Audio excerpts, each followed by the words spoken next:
Lowe's knows how to help make your Super Bowl 59 party a touchdown.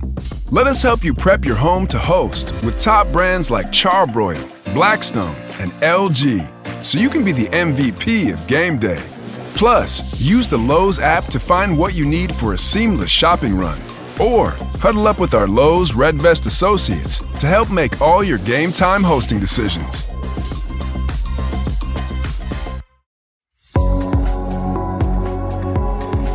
The T-Biz podcast delivers tea news that you need to know. A recap of the week's major headlines with commentary and cultural trends hosted by Dan Bolton. It is the voice of origin for tea professionals and enthusiasts worldwide. Tea nourishes and inspires. It is an ancient plant-based medicine that simultaneously heals and energizes the body as it soothes the mind. Making fine tea is a blend of artistry and craftsmanship.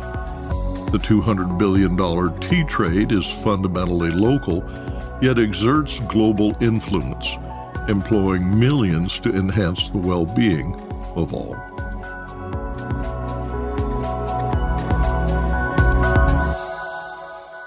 Hello, everyone. Here are this week's headlines. The Corporate Sustainability Reporting Directive, CSRD, will apply to 50,000 companies worldwide in 2026. Sri Lanka tea exports strengthened in 2024 on steady production gains. And tea is trending in 2025, reports Whole Foods Market. Plus, a Frigid Toronto Tea Festival creates warm ties. The Toronto Tea Festival, one of the fastest-growing tea gatherings in North America, convenes annually during the Chinese New Year celebration, by design. This year's event is from 10 a.m. to 5 p.m. at the Toronto Reference Library on Saturday and Sunday. That's this weekend, February 1st and 2nd. Tickets are available at the door. Founder Tao Wu and his sister Mingzhu Gao, who manages the event, consider the more than 4,000 attendees to be like family guests. Wu, 41, grew up in Wushan, China, a city of 250,000 people, surrounded by 150,000 acres of tea. Wu Yi is famous for its oolong teas. He remembers fondly the traditional gatherings of families who spared no expense to be together for the Lunar New Year. Since 2013, he has shared his vision with the support of the Tea Guild of Canada volunteers. Tao joins us today to discuss this year's event, A Journey Through Terroir. More in a minute, but first, this important message. What happens when businesses along the tea supply chain get together and support women and children in tea communities? The Mother and Child-Friendly Seal for Responsible Business is creating long-term positive impacts, making your cup of Ceylon tea all the sweeter. Learn more at srilanka-motherandchildseal.org. Up to 50,000 companies worldwide, including several hundred tea brands, exporters, manufacturers, and thousands of food service and beverage manufacturers supplying Europe, must compile annual reports on a wide variety of sustainability information. The European Commission's Corporate Sustainability Reporting Directive, CSRD, mandates more than just disclosing carbon emissions. Businesses must also quantify pollution, water usage, biodiversity impacts, supply chain ethics, and social impacts like labor practices and community relations. The assessment covers 1,100 qualitative and quantitative data points. While primarily targeting EU-based companies, the CSRD also extends its requirements to non-EU companies if they meet specific criteria. Given the complexity and scope of the CSRD, non-U.S.-based tea companies should begin preparations now to facilitate compliance and avoid potential legal and financial penalties. On January 1st, all publicly held companies in the EU with annual revenue of 50 million euros and 250 employees began compiling sustainability data for their initial report. Large EU-based private companies that meet the criteria must also comply. Small and medium-sized SMEs, insurance companies, and credit institutions have until January 1st, 2026 to begin compiling mandatory reports due in 2027. Non-EU parent companies, including those based in the United States and Canada with significant EU operations, must comply by 2028 and submit their first reports in 2029. Criteria include a European net turnover of more than 150 million euros, or a European subsidiary that generates a net turnover of 50 million euros, employs 250 people, or has 25 million euros in assets. Food Steps, a food and beverage sustainability platform that helps businesses reduce cost and risk transitioning to net zero, recently distributed an executive brief to help food business executives. The 8-page white paper offers a methodology for compliance and provides some helpful insights. Copies are free to download at www.foodsteps.earth.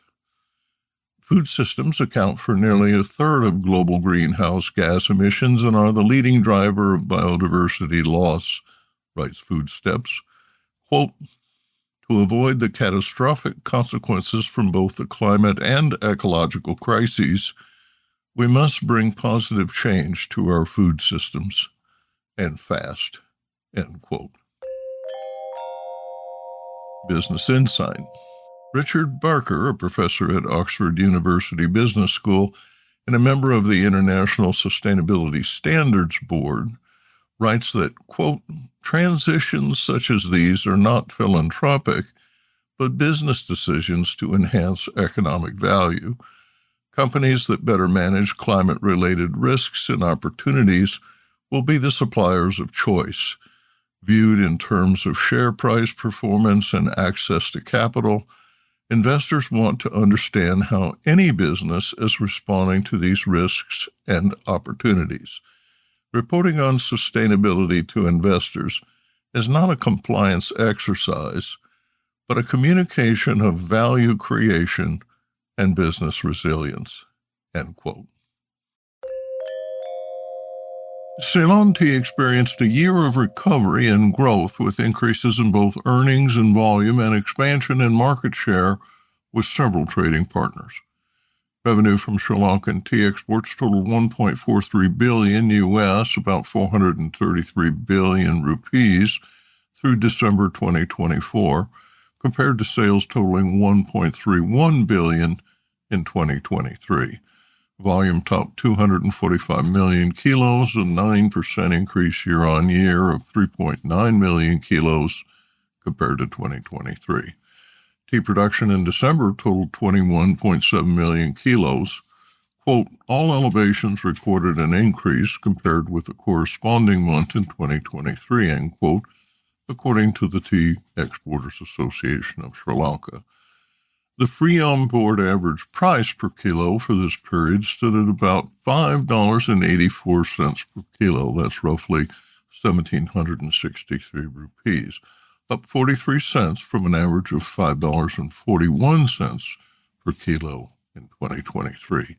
Van Rees described, quote, a buoyant market, end quote, in the last week of January, stating that the auction volume in Colombo was 12,610 packages, totaling 6.4 million kilos.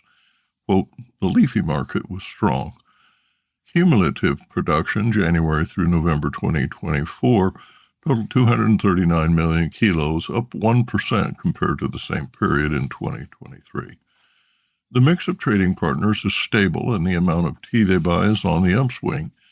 Iraq, the top trading partner in 2024, imported 34.23 million kilos through December, a 5% increase compared to 2023. Russia, the number 2 buyer, increased orders by 10% to 24.98 million kilos. Sales to the UAE were up 14% to 21 million kilos. Demand from Turkey fell 42% to 17.3 million kilos, and shipments to China decreased by 6% by volume. Azerbaijan and Iran imported 10.4 million kilos each, ranking 6th and 7th. Iran imports increased by 60% compared to 2023. Sri Lanka exported 111,000 metric tons of bulk tea in 2024 and 102,000 tons of tea in packets. In 2024, tea bag exports totaled 25.5 metric tons. Instant tea and green tea combined accounted for around 7,000 metric tons. Whole Foods Markets, a division of Amazon.com, annually publishes a top 10 food trends report that lists tea's time as the number 5 trend in 2025. Quote, "There's tea talk everywhere you turn, both in flavor popularity for food like desserts and granola, chai, Earl Grey, London Fog, new steeping formats, tea strips, cold brew bags for water bottles and powders, and a wave of new products like plant-based milk teas and sparkling teas." Vintage-inspired adult tea parties are poised to replace happy hour as customers looking for function can seek out brews with added adaptogens and benefits. We love how this new trend plays off past trends like New Brew Japan and a better boost energy drink. Products are singled out by an expert panel known as the Trends Council. The top trend this year is international snacking. Quote, "The snack aisle is the perfect place for disruption, with brands taking on salty snacks like popcorn and adding global flavors to create fusion foods that have mass appeal," end quote. Dumplings were named number 2. Quote, "Dough pockets with a typically savory filling, usually cooked by boiling, steaming, or pan frying. These products have displayed several new trends. Many are authentic to a founder's cultural roots and ripe for fusion and unexpected mashups," end quote. Whole Foods describes the third top trend as crunch, a texture of the moment. Quote, "From crispy grains and granola to sprouted and fermented nuts to roasted chickpeas and mushroom chips, consumers are increasingly reaching for these items to enhance meals and add texture to breakfast, lunch, and dinner," end quote. Hydration hype made the list at number 4. Quote, "Consumers want more from their H2O these days, seeking added electrolytes and hydration in more innovative forms. It's impossible to ignore the trend at food and beverage trade shows, where you find popsicles with electrolytes, sparkling coconut water, chlorophyll water, and even protein water. New players like Cactus Waters and other better-for-you competitors are emerging to challenge sugary and artificially colored sports drinks." Business Insight.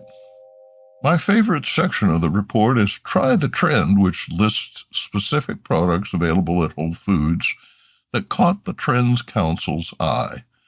In tea, these include Heritage Kulfi Cardamom Chai Ice Cream, Cola Goodies Sri Lankan Milk Tea Latte, 1 Degree Organic Foods Coconut Hibiscus Tea Infused Granola, Twirl Jasmine Puer Melt Tea, I gotta try that one, Camellia Grove Kombucha Oolong Tea Kombucha, Van Leeuwen Blue Jasmine Tea Ice Cream Bars, Remedy Organics Super Chai Fuel, Bubby's Milk Tea Mochi, Big Heart Tea Company's Minty Blue Herbal Tea, Tea Pig's Cold Brew Peach and Mango, and Monte Party Sparkling Yerba Mate.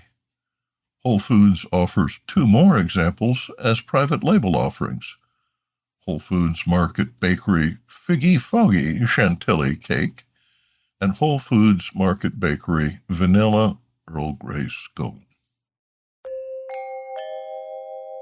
Next, Arvinda Anantharaman in Bengaluru reports on this week's India Tea News.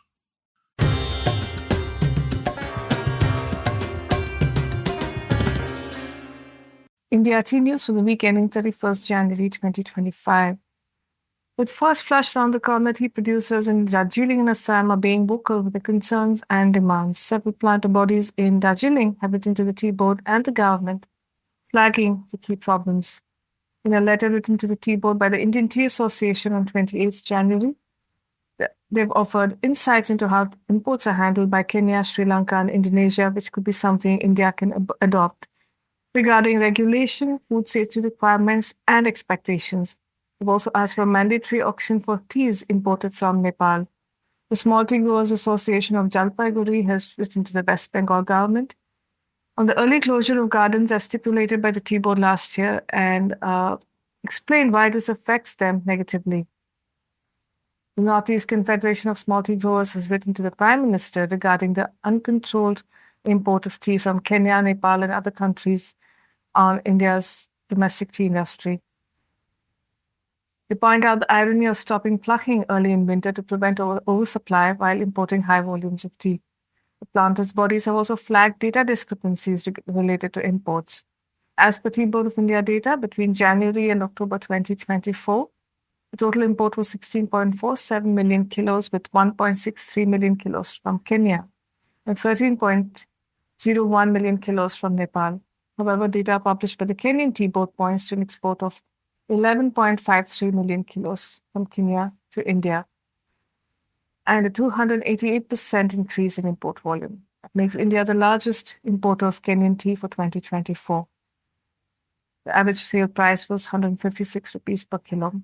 Planters have questioned this data discrepancy and are asking the Tea Board to end duty-free imports. Tea Board of India has also issued plucking dates for 2025. Tea gardens in North India are closed for plucking in winter beginning late November. As per the Tea Board order, gardens in the Duars Terai, Bihar can resume plucking on February 17th. Sikkim and Darjeeling can start on February 27th, and Himachal Pradesh and Uttarakhand will begin plucking on March 7th. With this, the first flush season will officially start in the north. Planter bodies have expressed concern at the delay in plucking as they say the bushes will be ready for plucking sooner. And lastly, Tata Consumer Products took home some awards at the 11th Indian Marketing Awards on 29th January held in Bombay. For their tea, Tata Tea Gold Premium won a gold award in the Best Use of TV category for their Odisha Day campaign and the silver in the Best Use of Physical Space award for their Desh Ke Dage campaign. Tata's Chakra Gold won gold in the local regional market-specific campaign for their Pongal campaign and a bronze medal for Best Use of Technology for their Navratri campaign. Tata Tea Gold won a silver in the Brand Identity Packaging category for their Durga Puja campaign.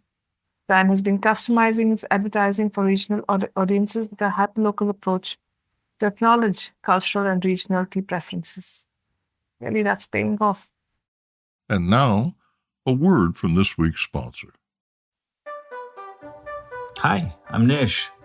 I grew up in an organic tea farm and founded Nepal Tea Collective in 2016. Tea is not just a beverage for me, but a catalyst for social change, sustainably empowering hardworking artisans like my parents for the past 30 years. I'm on a mission to make the whole world aware of the goodness of Nepali teas and the good that comes from supporting growers in this remarkable land. If you haven't tasted Nepali teas yet, you're missing out. Our award-winning teas are making headlines. Find out why. Visit Nepal Tea Collective's website to get a free sample of this extraordinary taste of the Himalayas. That's nepalteacollective.com. Or just send me an email at nish, N-I-S-H, at nepalteacollective.com. Cheers.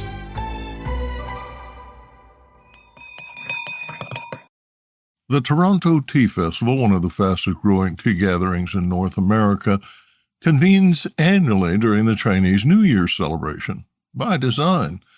This year's event is from 10 a.m. to 5 p.m. at the Toronto Reference Library on Saturday and Sunday. That's this weekend, February first and second. Tickets are available at the door. Founder Tao Wu and his sister Mingzhu Gao, who manages the event, consider the more than 4,000 attendees to be like family guests. Wu, 41, grew up in Wuishan, China, a city of 250,000 people, surrounded by 150,000 acres of tea. Wu Yi is famous for its oolong teas. He remembers fondly the traditional gatherings of families who spared no expense to be together for the Lunar New Year.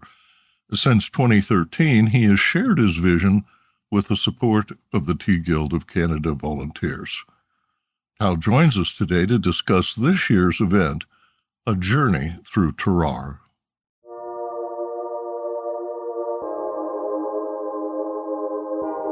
Tao Wu, a second-generation tea trader, arrived in Canada in 2007 after working in mainland China with his father and uncle, a tea exporter. He traveled to many different tea regions during his youth to learn about tea. He founded Tao Tea Leaf in 2009, an award-winning full-service tea retail store and wholesaler in the fashionable Yorkville area of Toronto. Known best for an extensive selection of over 180 teas, his specialty is loose-leaf Chinese teas, but he also stocks teas from Japan, India, South America, and Africa, with an extensive line of USDA-certified organic teas.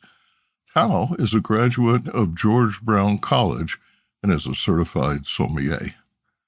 I'm very pleased to introduce Tao Wu, a friend and fine retailer from Toronto, Canada, who founded the Toronto Tea Festival with his sister. Thanks for coming on the show. Thank you, Dan, and hello all the tea lovers. Thank you for listening to this broadcast. Tao, you've hosted over 25,000 tea lovers since 2013 and countless more in your Yonge Street shop. Describe your inspiration for the first edition of the Toronto Tea Festival and why you scheduled the event in the dead of winter. First, I think it's about my personal passion to share about the tea because I'm from China. It has a rich tea history in my hometown. So I think that's kind of natural in my mindset. From the beginning, like you mentioned earlier, when you first come to our shop, we offer a unique experience. Like you've been in China, you visit China, I offer you a cup of tea, explain how things works. We also offer many tea workshops through our retail operation, so we can see people like it. The more I did for a tea workshop or tea tasting, then it brings me an idea. One day, I want to create a large event, not just me myself to talk about tea, because I can only focus on Chinese teas, but there are such big different tea cultures around the world. If we can bring those people, let's say from Japan, from different countries, to show their experience, they can learn, they can enjoy what in their cups. I think that's how inspired me to start with this event, and now it's become one of the important part in my life because especially the time we choose, usually it happens on the beginning of the end of January or beginning of February. It depends which weekend come first. So it usually very close to the Chinese New Year. Right. So I think it's kind of important part for us to celebrate this. How do the Chinese celebrate the New Year with tea? The Chinese New Year is the biggest festival during the year.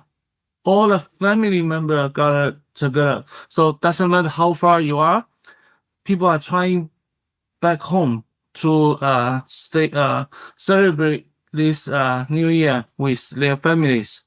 So when we get back home or when family members come back home, we will make a nice cup of tea, kind of for your parents, for your grandparents to show that respect. Even sometimes we teach our for example, the parents will teach their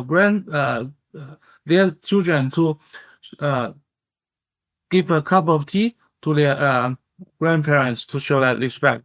And also, on the other hand, during the Chinese New Year, with lots of food, the tea can really help you to, after the big dinner, if you have a cup of tea, people can talk. Also, it helps your body digest. I think that's two important part for the Chinese New Year from my view. About 1,000 people attended the first show. That's quadrupled over the years. Will you describe who attends now and how the crowd has changed? I think last year we did about more than 4,000 or 5,000 between the kind of numbers. The first year when we first start, it's about close to 1,000, but because it's just a single day. And also the first year, because it's new, we mainly see the people who are kind of like tea connoisseurs, real tea lovers. But now, those days, you can see there are mix of age range. So we also see lots of young people in this in the crowd because they really want to explore the world of tea. But I think the tea festival is a great place for them to see because now two type of people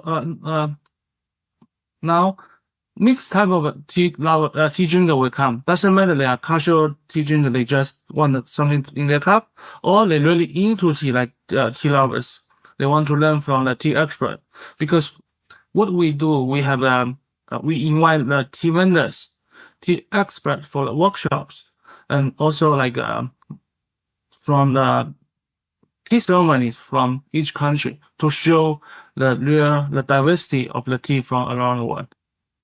Yeah, another one, second type is people who are interested in the well-being, like health, because they know tea is healthy for them, but they don't know too much about it. That's why they come to the event, they talk to the tea expert, talk to the tea vendor, to learn what tea can bring more health benefit to them. I think that's one.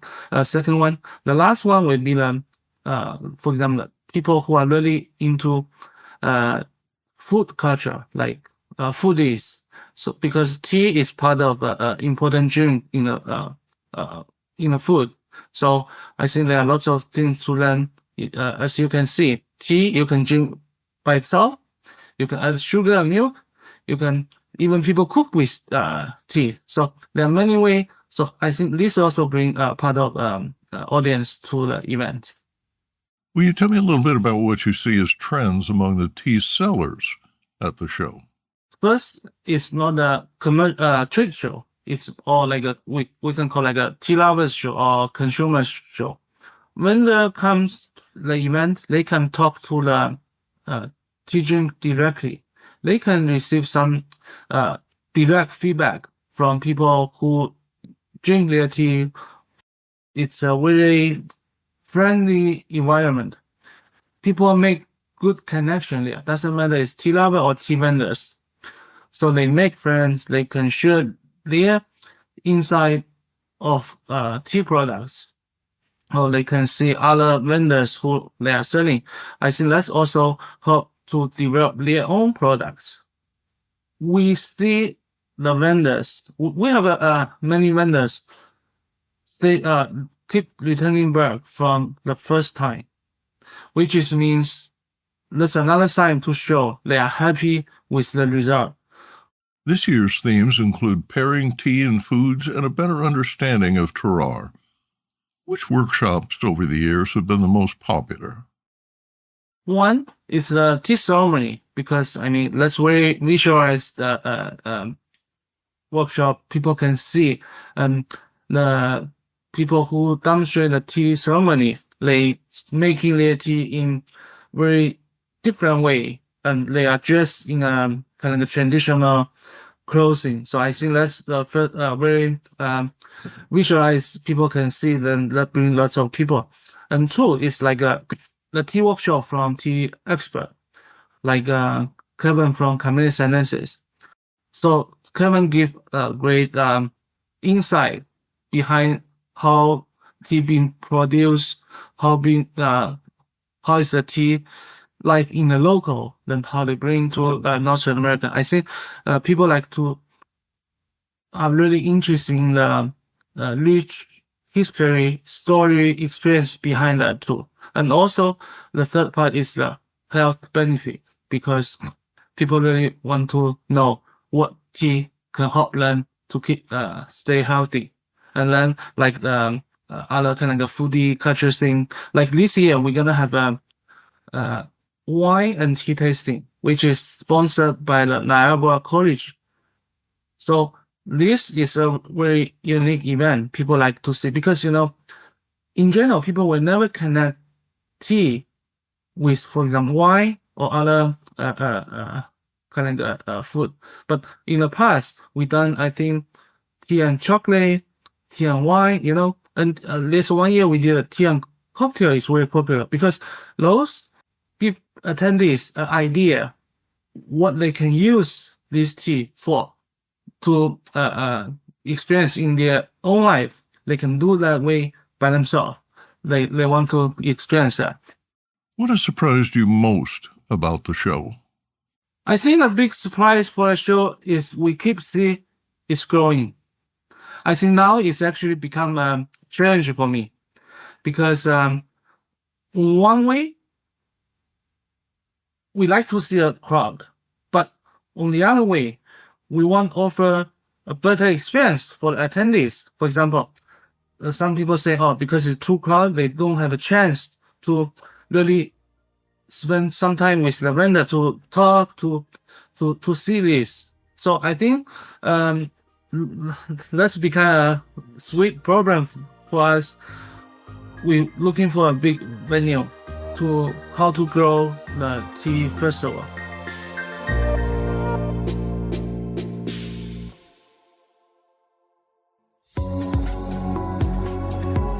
Intrigued by what you heard in today's podcast? Would you like to learn more from our global network of Tea-Biz journalists and tea experts? Remember to visit the Tea-Biz website for more comprehensive coverage. That's www.t-biz.com. Thanks for listening. Farewell till next week.